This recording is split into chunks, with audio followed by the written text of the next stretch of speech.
All right, so we're going to get started with arithmetic operations.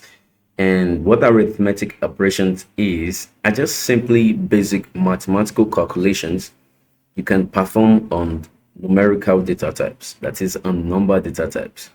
And we simply have, well, the main operations here, which are what we are familiar with: the addition, subtraction, multiplication, division.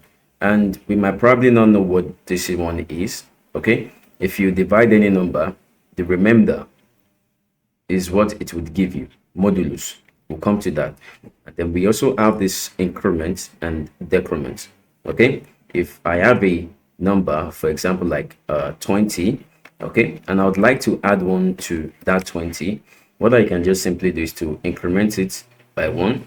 Okay, so by adding plus plus right beside this 20 actually makes it 21 instead. Okay, so the plus plus actually increases the number by 1.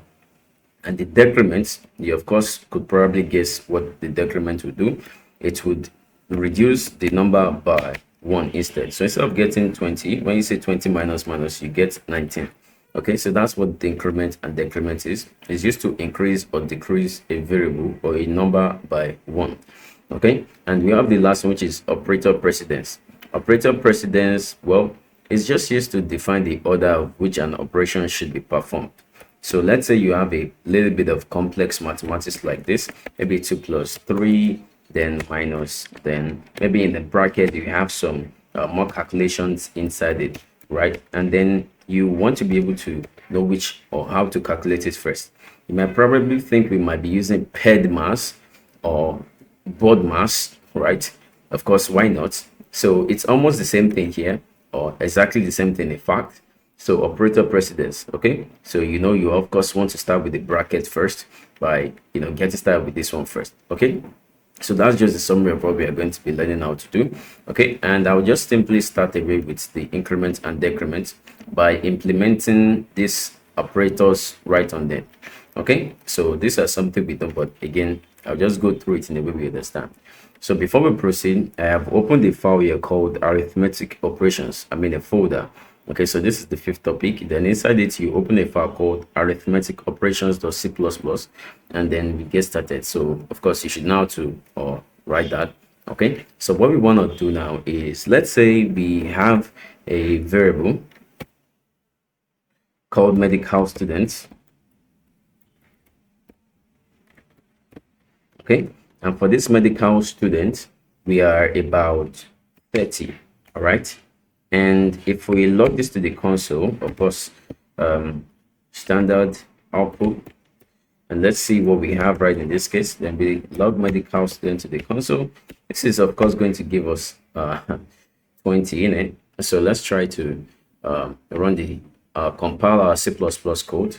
Of course, now you can see that we simply have 30 right in this case, right?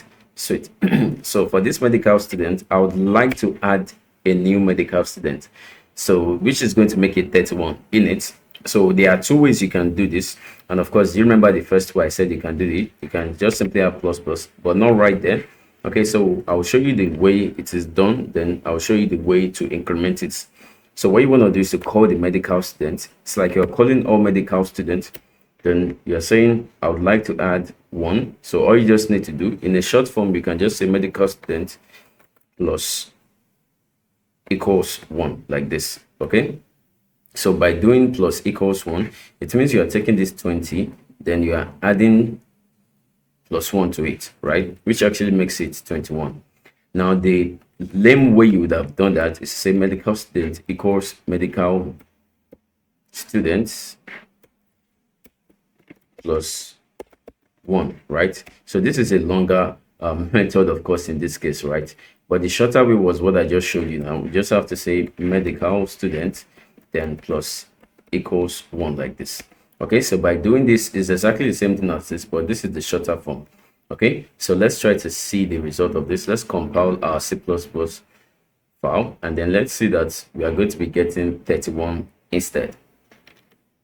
So you can see now that at the bottom is going to show up that we have 31 students, as you can see, right? Because we have added one to the medical student.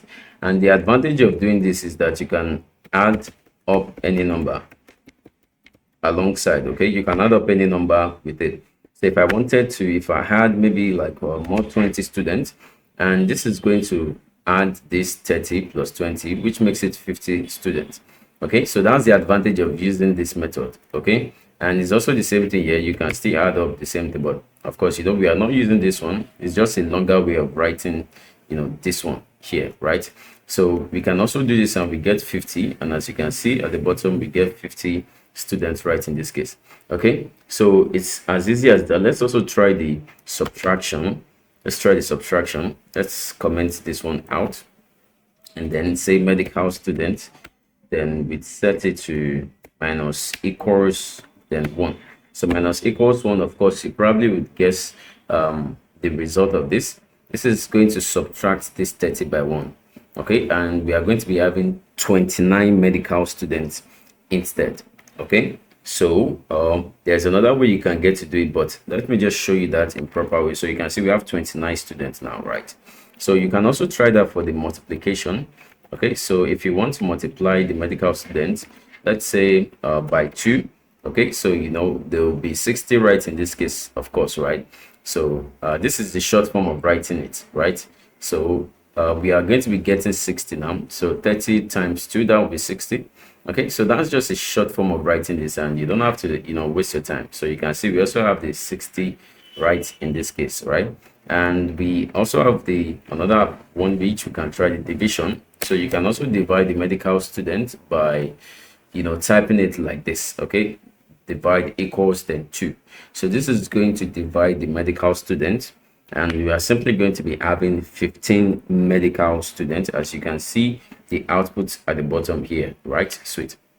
And these are, well, basically the operations we know. And well, what about this one called modulus? Okay, now this would give you the remainder of any division.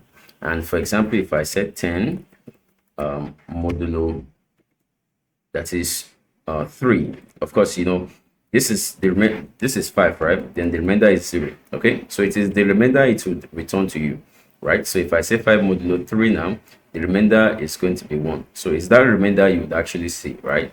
So let's actually get to try it out this time around. So let's say medical student modulo 2, and let's use 3 this time around. You know, 3 in 30 is also possible. Let's say 6 and 30, right? So if you check out 6 and 30, I think that should be 4, right? And the remainder should be 6. So 6 times 4 is 24. Then the remainder should be 6, right? I mean, that was probably a mistake. So 6 times 5 is actually 30. So I think that's a perfect number. And the remainder is going to be 0 instead. Okay, so you are going to get the 0 remainders. You can see at the bottom here, right? So if you tried on that number, maybe 7, let's try to, you know, get a remainder this time around. Okay, and you are going to be getting a remainder. So you probably will guess what the remainder is. So 7 times 4 is 28. So the remainder is going to be 2, right, in this case.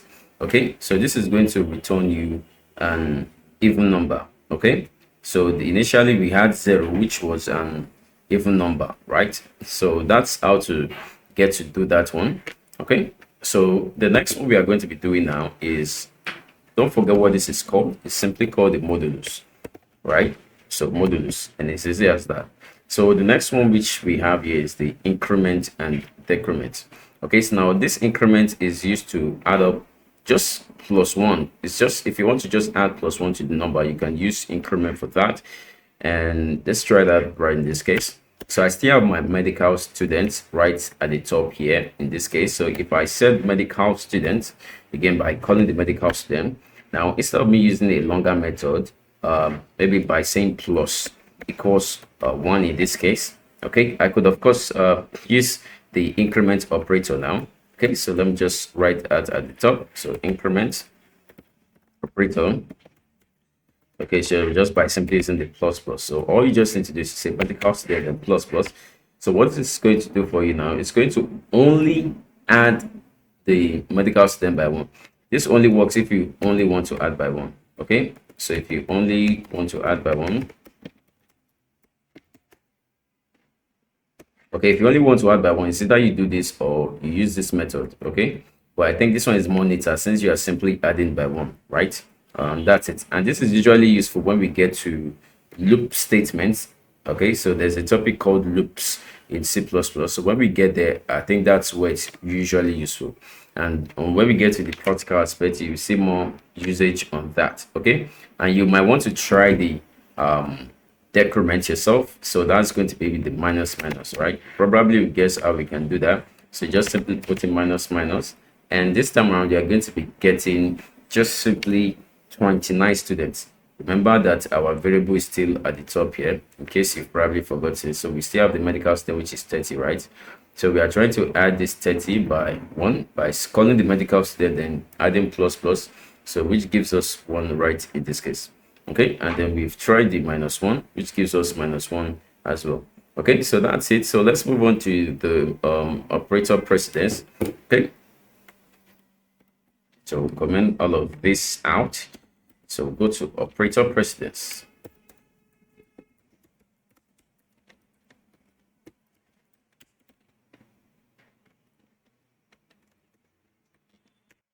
All right, so for this operator precedent, think of it as using board mass, or would I say paired mass? Okay, so you could call it paired mass, okay, by starting with parentheses.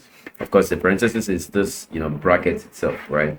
So they are both the same thing. So paired mass, board mass. Just think of it as board mass or paired mass wherever you watching up this video from, right? And they are just simply used for you to remember the order of operation in mathematics in the correct sequence.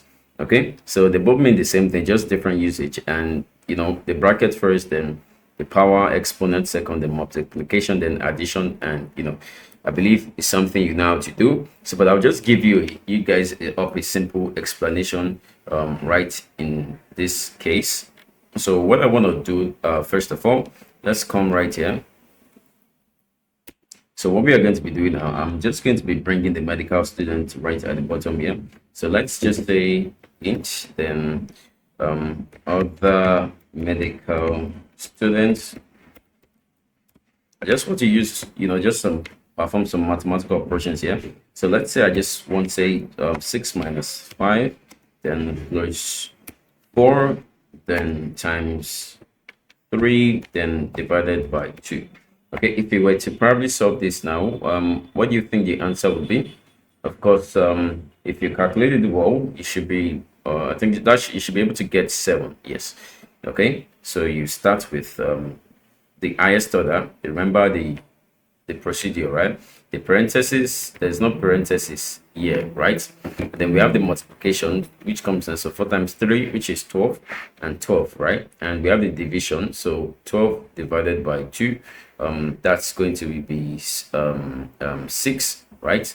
And then the addition and subtraction comes next, so you can add this, right? So let's just subtract this first. So 6 minus 5, which is 1, and then that's 7. All right, so let's try to get the answer right from what we have. So let's execute it, but before we do that, we need to output the other medical student. So let's replace it like so, and let's try to get the result. So if I run this C++ file, let's see the result that we have right in this case. Okay, so you can see now that our answer definitely is 7, right? So that's just how to do that. What if we try to add a parenthesis this time around? Okay, let's say parenthesis for this 5 and 4, and you probably guess what the answer will be right now. So just try to check it out. But if we get to compile this file, you would get to see that we see that same result. Okay, I mean not 7 this time around, but probably minus 7. Yeah, so you can see we have minus 7 right in this case. Okay, so that's all about the operator precedence. I'll move on to the next topic.